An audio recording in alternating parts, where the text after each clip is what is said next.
Hi, welcome to MotiveWire channel. Today I will give you a short summary of famous novel The Monk Who Sold His Ferrari by Robin Sharma.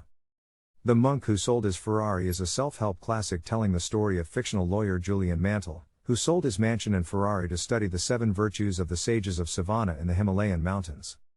Flowing through the quill of Robin Sharma, who published The Monk Who Sold His Ferrari in 1997, Julian did pass on what he learned. Over 6 million people have picked up his lessons. Today, I'd like to share 3 of them with you.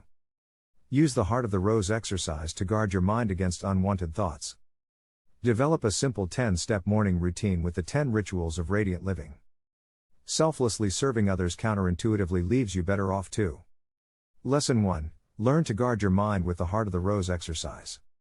The fable yogi Raman, Julian's teacher, takes place in a garden. It's full of beautiful flowers that smell great. Think of it as a calm, serene place where you can refuel your energy whenever you need to.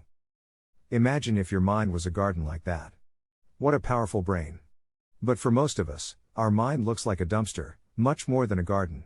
It's littered with mental clutter, unnecessary information, ungrounded worries and anxious thoughts.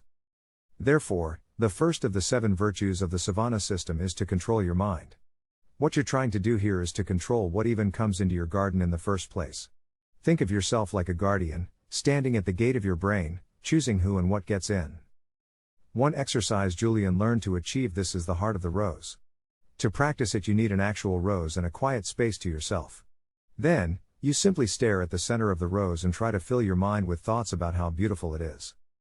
Think of it as a form of basic meditation. At first, you'll have lots of distracting thoughts, but you'll get better at keeping those out of your head over time. That's the goal. The more disciplined you become in which thoughts you accept into your mind, the easier it'll be to turn it into the beautiful, energizing garden you need. Lesson 2. The 10 rituals of radiant living are a simple morning routine that covers everything you need. In the story the yogi tells, a sumo wrestler also appears.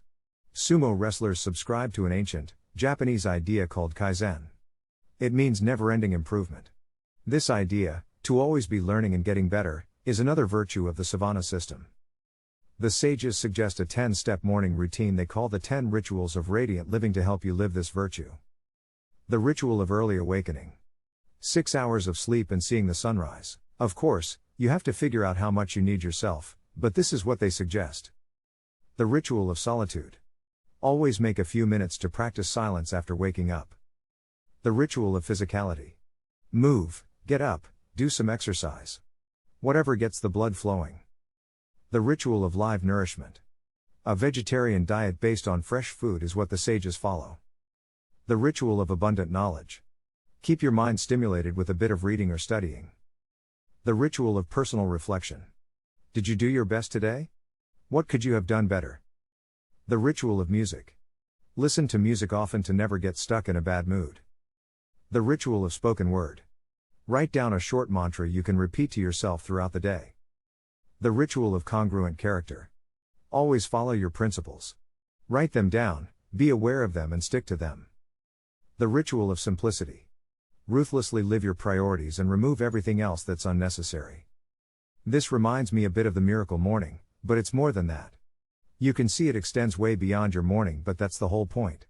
A good morning leads to a good day, which, ultimately, leads to a good life.